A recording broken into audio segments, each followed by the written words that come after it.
बिस्मिल्लाहिर्रहमानिर्रहीम, अस्सलाम वालेकुम एवरीवन। आप देख रहे हैं विजन वाइब। मैं हूं मीर नवीद। दुल्हा लुट गया, सुहाग रात बदल गई गम में और अपनी ही दुल्हन सब ले उड़ी। जी हाँ, वाक़या है गुजरात का।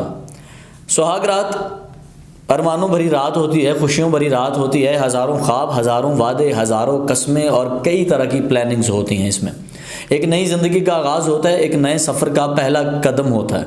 लेकिन जब सुहाग रात ही गम में तब्दील हो जाए, आपका सारा सामान दुल्हन ले उड़े, तो कैसा गुज़रता है और क्या फीलिंग्स होती हैं।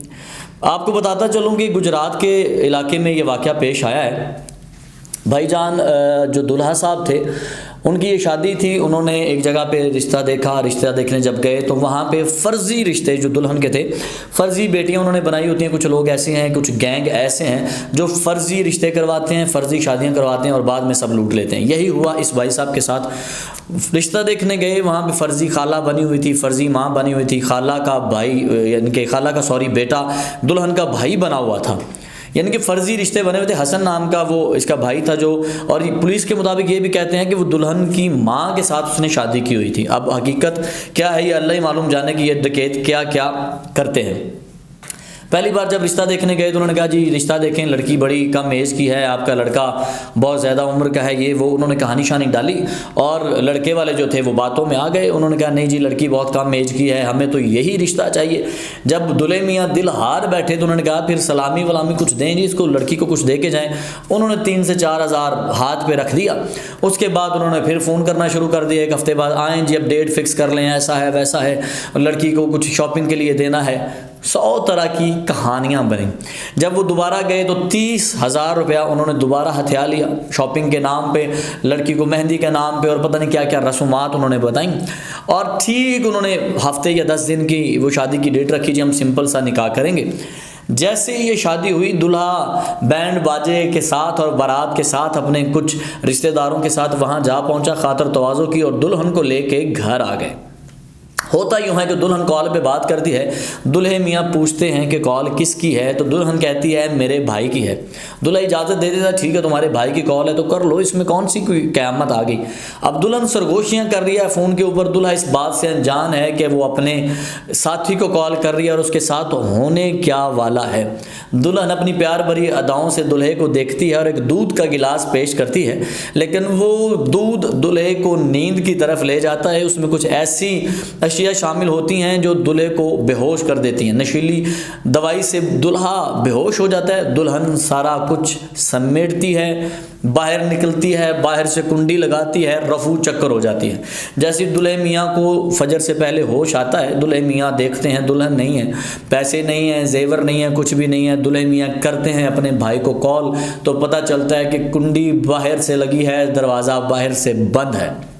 दूल्हे से पूछा गया तो दूल्हे ने कहा जी 30,000 रुपया उसके पास वैसे था, जो सलामियाँ वगैरह इकट्ठा हुई थी 10-15 हज़ार वो था, जो मैंने रात को पैसे दिए वो थे, 1.5 लाख रुपया कमरे में मौजूद था और कुछ जेवर भी था, जो कि दुल्हन सब कुछ समेट के ले उड़ी। ये फजर के वक्त जब सारे गए हैं पुलिस स्टेशन, तो उससे पहले इन्हें लड़की वालों की तरफ से इन्होंने लड़की वालों को कॉल की, तो लड़की वाले बजाय अपनी गलती तस्लीम करने की उनको थ्रेट करने लगे। इन्हें कहने लगे कि आपने हमारी बेटी को मार दिया है, आपने हमारी बेटी को कहीं छुपा लिया है, अगवा करवा दिया है, हमने लड़की आपसे लेनी है। उल्टा चोर को तवाल को डांटे वाला हिसाब हुआ कि इन्होंने धमकाना शुरू कर दिया, इन्होंने मज़ीद उनको ब्लैकमेल करना शुरू कर दिया। यहाँ पे ये जाते हैं पुलिस स्टेशन में। बकौल इनके 12 से 16 घंटे या 18 घंटे पुलिस स्टेशन में रहने के बाद ये लोग वापस आते हैं। इंक्वायरीज पे बैठ जाती है। जब वहाँ पे उनके घर जाते हैं तो वहाँ से एक फ़र्द पकड़ा जाता है हसन नाम का, और अभी तक तफ्तीश जारी है। और पता चलता है कि सारे रिश्ते फ़र्ज़ी थे। कोई दूल्हे की माँ नहीं थी, कोई दुल्हन की माँ नहीं थी, कोई उसकी खाला नहीं थी, कोई किसी का शौहर नहीं था। ये एक गैंग था जिसने इस तरह से आके ये सारा खेल खेला, और दूल्हा शादीशुदा होने के बावजूद भी कंवारा रहा, निकाह होने के बावजूद भी अकेला रहा।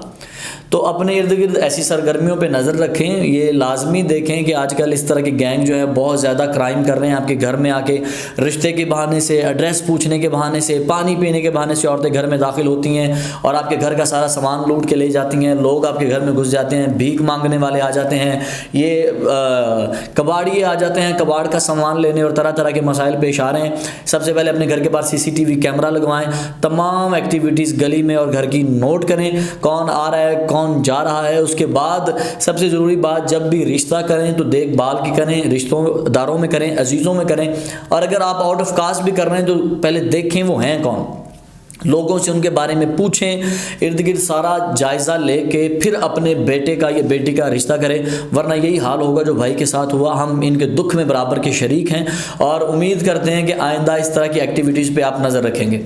विजन वाइब देखते रहिए। मीर नवीद को इजाज़त दीजिए। फ़ी अमान अल्लाह।